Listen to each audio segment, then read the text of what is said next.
Hi everybody, I'm Todd Bailey with SEOservices.com, and today I'm joined by Chris Countey, who is a Director of SEO Strategy. Chris, thank you very much for joining me today. Thanks for having me, Todd. Absolutely, anytime. And today we're going to be discussing Panda updates as well as algorithm changes. So Chris, why don't you talk a little bit about what Panda updates are and why it's important to track algorithm changes? Sure.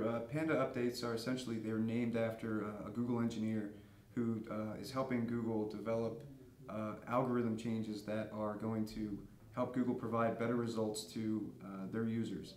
The algorithm, you might hear the term people chasing the algorithm or going after the algorithm. It's really just a program that Google uses to rank pages on their search result based on a number of factors. We believe around 200 factors, and these are just some changes to that algorithm.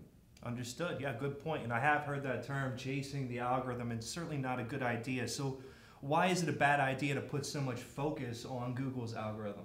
Well, the algorithm is changing. It's always changing, and the reason it usually changes is to prevent people from gaming the system. They don't want black hat SEOs or people doing things that are unethical to outrank those that are doing things the right way, or white hat SEO, which is how we do things here.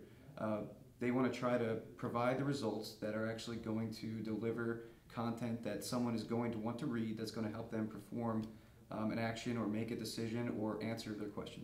Sure. Kudos to Google, and that really is their main focus, to serve up that content that is best for its users. So what should an SEO focus on instead?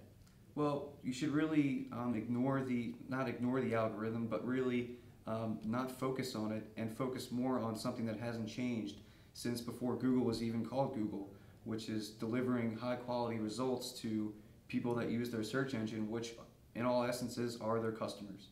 So by providing these pages that are of quality, that are fast, that deliver results for their clients, we're actually helping them deliver good customer service.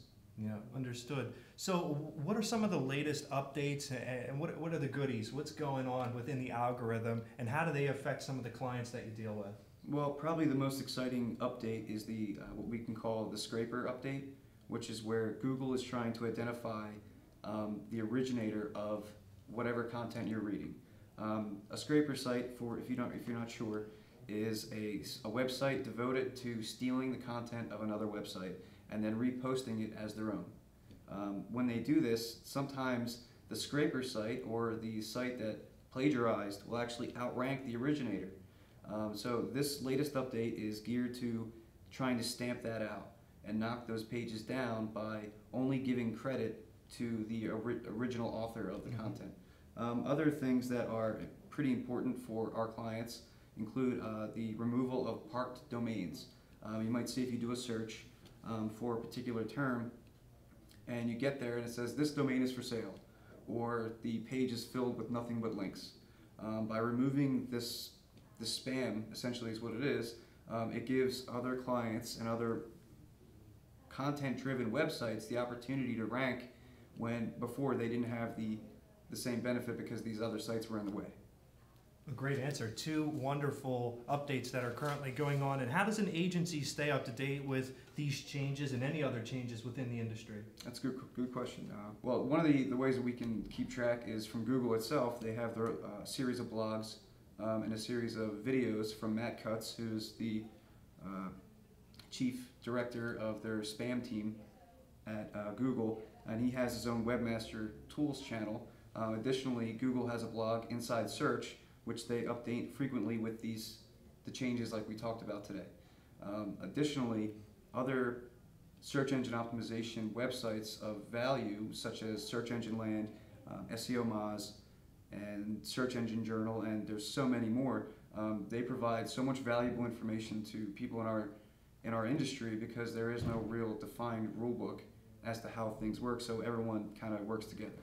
So between those blogs, RSS feeds, we actually create email alerts for terms of our industry, and then we follow up and do our own research. And we never take anything, at face value, but right. It's always a good starting point for this to give us something to go on for research. Yeah, no doubt. Those are definitely industry-leading blogs and resources, and would certainly recommend those. So again, thanks, Chris Countey. I appreciate you stopping by and My talking pleasure. today. And again, I'm Todd Bailey with SEOservices.com.